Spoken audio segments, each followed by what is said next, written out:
أعوذ بالله من الشيطان الرجيم بسم الله الرحمن الرحيم فكيف إذا جمعناهم ليوم لا ريب فيه ووفيت كل نفس ما كسبت وهم لا يظلمون قل اللهم مالك الملك تؤتي الملك من تشاء وتنزع الملك ممن تشاء وتعز من تشاء وتذل من تشاء بيدك الخير إنك على كل شيء قدير.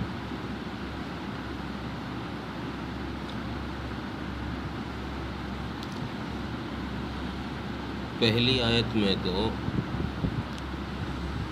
اشارہ اس طرف کیا ہے کہ یہود و نصارہ کا جو ذکر پہلے کیا جا رہا تھا ان سے پہلی آیتوں میں، اور ان کا جو یہ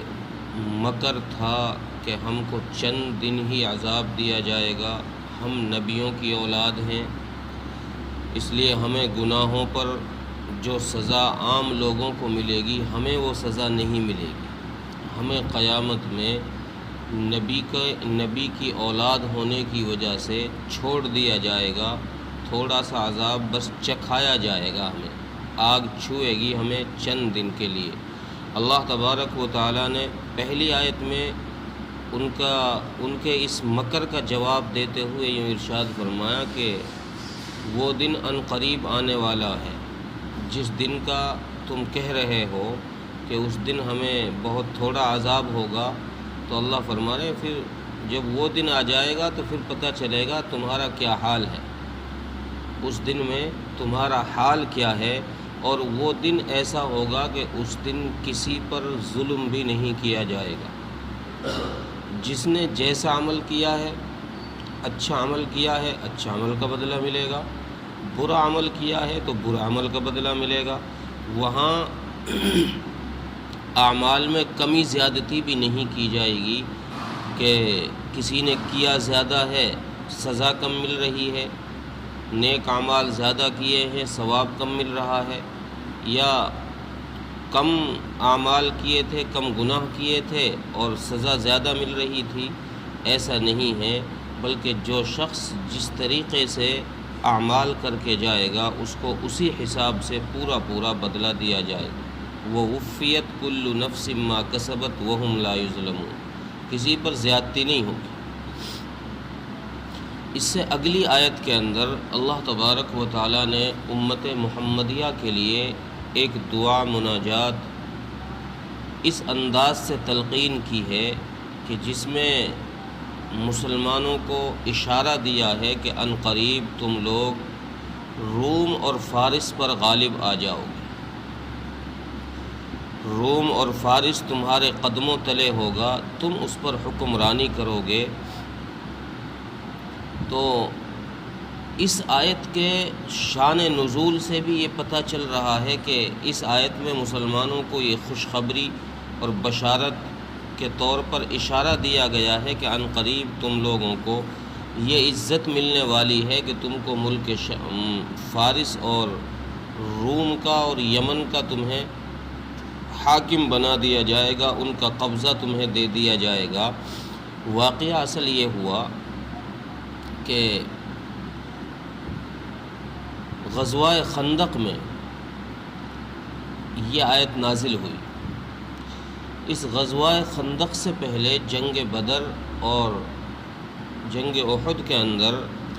مشرکین مکہ کو مسلسل شکست ہوئی، اور اس مسلسل شکست کی وجہ سے اور اپنی ہر قسم کی جد و جہد مسلمانوں کو مٹانے کے لیے جو انہوں نے کی، ان سب کی ناکامی کی وجہ سے، اور پھر وہ یہ دیکھ رہے تھے کہ مسلمان روز افزوں ترقی پا رہے ہیں، اسلام پھیلتا ہی جا رہا ہے، تو یہ بات ان کو ہضم نہیں ہوئی، اس سے وہ بوکھلا گئے، اور اس بوکھلاہٹ میں سارے مشرکین مکہ نے اپنے ساتھ یہود و نصارہ کو ملا کر یہ ایک پلان کیا کہ دیکھو یہ اسلام بہت تیزی سے پھیل رہا ہے اور اس کا پھیلنا ہم سب کے لیے خطرہ ہے، اس لیے اس کو نمٹایا جائے، راستے سے ہٹایا جائے۔ تو سارے نافرمانوں نے، سارے مشرکوں نے، کافروں نے مل کر یہ سازش رچی کہ مدینہ منورہ پر ایک دم سے حملہ کر دیا جائے اور مسلمانوں کو وہاں سے ختم کر دیا جائے، چونکہ اس وقت میں مدینہ منورہ ہی ایک مسلم ریاست تھی جس کو اسلام کے نام پر قائم کیا گیا تھا۔ تو جب یہ خبر رسول اللہ صلی اللہ علیہ وسلم کو پہنچی کہ مشرکین مکہ نے اپنے ساتھ یہود و نصارہ کو ملا کر کے مدینے پر چڑھائی کی ہے، تو آپ صلی اللہ علیہ وسلم نے اپنے جانثاروں سے مشورہ کیا کہ بھائی کیا کیا جائے۔ مشورے میں یہ بات طے پائی کہ غنیم کے راستے پر مدینہ منورہ سے باہر ایک خندق کھود دی جائے تاکہ وہ لوگ مدینے کی طرف آ ہی نہ پائیں، اس خندق کو عبور ہی نہ کر پائیں، پار نہ کر پائیں۔ چنانچہ کئی میل لمبی اور خاصی گہری اور چوڑی خندق کا فیصلہ ہو گیا، اور رسول اللہ صلی اللہ علیہ وسلم کے جو مجاہدین اسلام تھے، اسلام کے جو سپاہی تھے، جو غزوات میں لڑنے والے لوگ تھے، وہ سب مل کر ان کے ذمے یہ کام رسول اللہ نے ڈال دیا کہ بھئی تمہیں یہ کھدائی کرنی ہے۔ اور مفتی شفیع صاحب نے معارف القرآن کے اندر لکھا ہے کہ 10 آدمیوں کے حصے میں 40 ہاتھ زمین آئی، کہ تمہیں 40 ہاتھ زمین کھودنی ہے، اس کی جو گہرائی چوڑائی وہ متعین کر دی کہ بھئی اتنی گہری ہونی چاہیے، اتنی چوڑی، اور 40 ہاتھ 10 آدمیوں کے حصے آئی۔ یہ مسلمانوں نے اپنی جان پر کھیلتے ہوئے، جان کی قربانی دیتے ہوئے، ایمان کی طاقت کی وجہ سے یہ کام اتنی آسانی کے ساتھ کر دیا، اتنی جلدی، اتنے کم ٹائم میں، ورنہ آج کے ٹیکنالوجی کے زمانے میں مشینوں کے ذریعے سے بھی یہ کام اتنی جلدی کرنا ممکن نہیں تھا۔ صحابہ اکرام رضوان اللہ علیہم اجمعین نے اپنا صرف کھانے پینے اور قضاء حاجت کے لیے وہاں سے نکلتے تھے، باہر آتے تھے، باقی ہر وقت اس کی کھدائی میں مشغول رہتے تھے۔ خود رسول اللہ صلی اللہ علیہ وسلم بھی ایک بشر کی طرح، ایک عام انسان کی طرح، آپ بھی ایک ٹولی کے حصے میں، ایک جماعت کے حصے میں شریک رہے، اور آپ نے بھی کھدائی شروع کی۔ اتفاق سے اس کھدائی کے دوران ایک جماعت کے سامنے ایک چٹان نکل آئی۔ اب انہوں نے اس چٹان کو ہٹانے کی اور توڑنے کی بہت کوشش کی۔ جب وہ عاجز آ گئے اور ان سے وہ چٹان نہیں ہٹی، تو انہوں نے حضرت سلمان فارسی رضی اللہ تعالیٰ عنہ کے ذریعے سے پیغام رسول اللہ صلی اللہ علیہ وسلم تک پہنچایا کہ آپ صلی اللہ علیہ وسلم کو اطلاع دیں کہ بھئی یہ چٹان راستے میں آ گئی ہے، اب کیا کیا جائے، اسے چھوڑا جائے، کیا کیا جائے، ہم سے تو ہٹ نہیں رہی ہے۔ رسول اللہ صلی اللہ علیہ وسلم کو جب یہ خبر پہنچی تو آپ صلی اللہ علیہ وسلم خود تشریف لائے اسی وقت، اور آپ نے کدال ہاتھ میں لی اور ایک ضرب اس چٹان پر لگائی، جس سے اس چٹان کے ٹکڑے ہو گئے، اور اس چٹان کے اندر سے ایک چنگاری نکلی۔ ضرب لگنے سے ایک چنگاری ایسی نکلی جس سے مدینے کے اطراف، مدینے کے کنارے روشن ہو گئے، اور آپ صلی اللہ علیہ وسلم نے ارشاد فرمایا کہ مجھے اس روشنی میں ملک فارس کے محلات دکھائے گئے۔ پھر آپ صلی اللہ علیہ وسلم نے دوسری کدال ماری اس چٹان پر، پھر وہاں سے ایک چنگاری نکلی، روشنی نکلی، تو آپ صلی اللہ علیہ وسلم نے ارشاد فرمایا کہ مجھے اس روشنی کے اندر ملک روم کے لال قلعے اور لال محلات دکھائے گئے ہیں۔ اور تیسری کدال آپ نے پھر اس پر ماری تو اس میں سے جو روشنی نکلی، پھر آپ نے فرمایا کہ مجھے اس روشنی میں یمن کے محلات دکھائی دیے ہیں، اور آپ صلی اللہ علیہ وسلم نے ارشاد فرمایا کہ مجھے ابھی جبرائیل امین نے آ کر یہ بات بتائی ہے کہ ان قریب مسلمان ان شہروں کو فتح کر رہے ہیں، مسلمان ان شہروں میں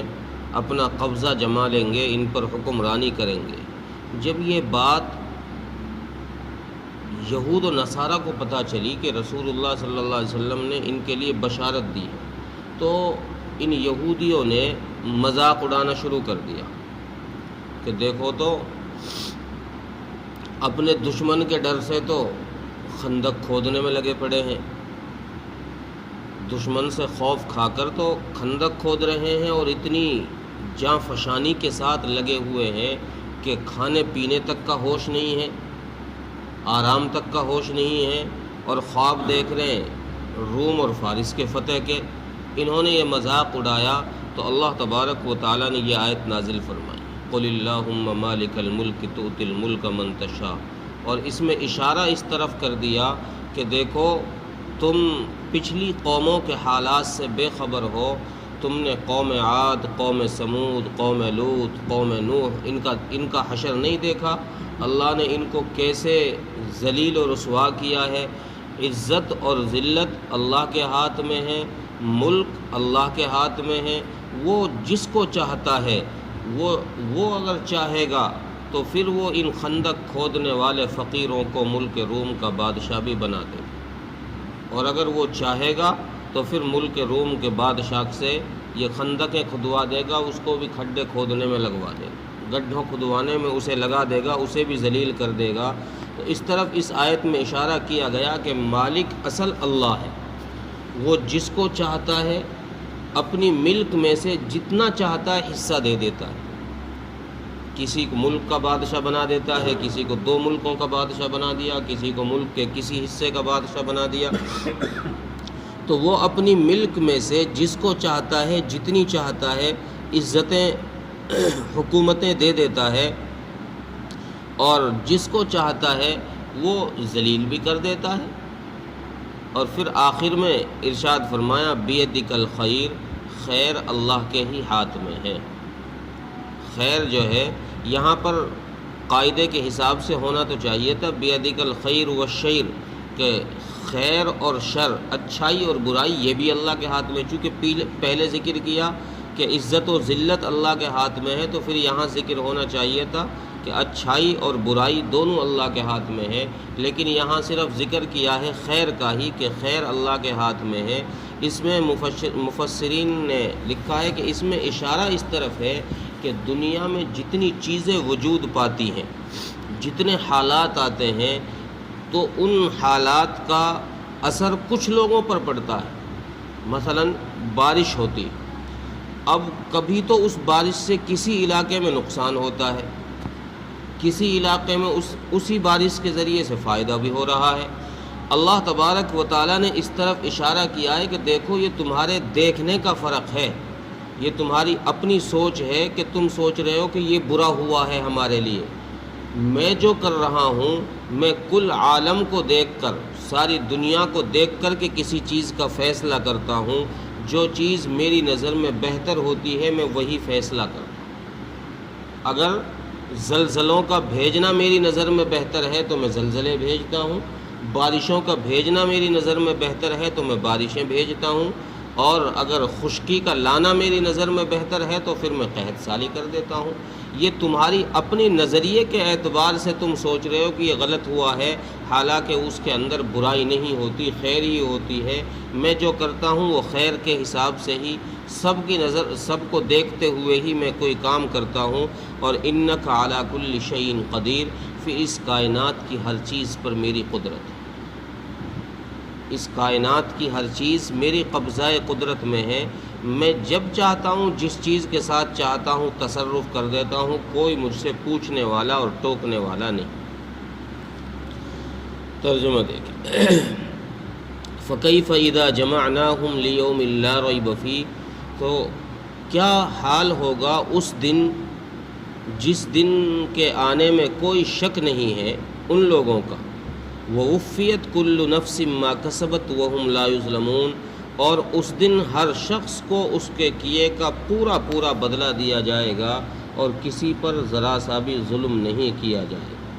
قُلِ اللَّهُمَّ مَالِكَ الْمُلْكِ، آپ کہہ دیجئے اے محمد صلی اللہ علیہ وسلم کہ یا اللہ ساری بادشاہتیں آپ کے لیے ہے۔ تُؤْتِي الْمُلْكَ مَن تَشَاءُ، تو جس کو چاہتا ہے جتنی چاہتا ہے بادشاہت دے دیتا ہے۔ وَتَنزِعُ الْمُلْكَ مِمَّن تَشَاءُ، اور جس سے چاہتا ہے تو بادشاہت چھین کر ذلیل کر دیتا ہے۔ وَتُعِزُّ مَن تَشَاءُ وَتُذِلُّ مَن تَشَاءُ، جس کو چاہتا ہے عزتوں سے نواز دیتا ہے، اور جس کو چاہتا ہے ذلیل کر دیتا ہے۔ بیدک الخیر، خیر تیرے ہی ہاتھ میں ہے۔ انک علی کل شیء قدیر، بے شک آپ ہر چیز پر قادر۔ اللہ تعالیٰ